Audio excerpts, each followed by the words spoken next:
dog! Here! Now!" Captain Travers shouted just as I said, "30, sir." Popping tall, I caught sight of her tail just before it disappeared into the open door of a concrete block of buildings. It was positioned midway between a barrack, the training ground, and a fitness center, and had a healthy cloud of white vapor blooming through the windows. "Oh, crap," I grumbled, giving up on protocol and racing after the rogue canine. At the door, I banged 4 times and shouted, "Cover or not, I'm coming in!"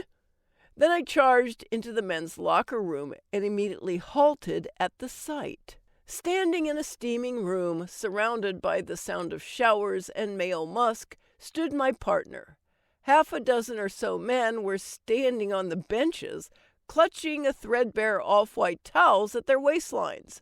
All of them hopped from foot to foot, shouting for their last remaining teammate to run because the bench was full and he was a heavily muscled man. One currently under threat by the most deadly predator in the room. Winnie.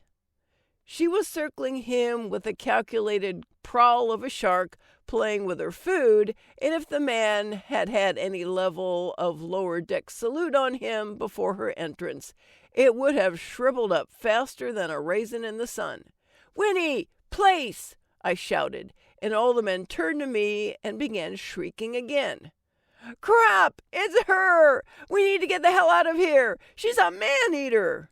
I rolled my eyes again and clapped my hands twice, Winnie pausing in her advance to give me a questioning look. "Not today, Satan. We need to get out of here and back to training before—" "Chica?" Cruz said from behind me, and I winced. "You have been summoned."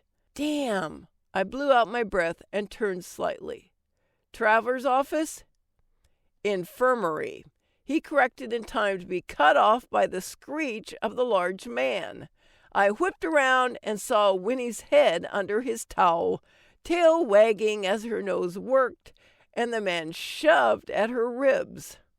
The dog burrowed deeper, and his shriek went up another octave to mezzo-soprano. "It's so cold! Get her out, Sharp!" "Winnie, place!" I ordered, all traces of amusement gone. She pulled her head out and trotted over, sitting down to my right and slightly behind. Her tongue hung out the side of her mouth in a self-satisfied smirk, while the man in the towel made a dash toward the showers where all his friends had gone.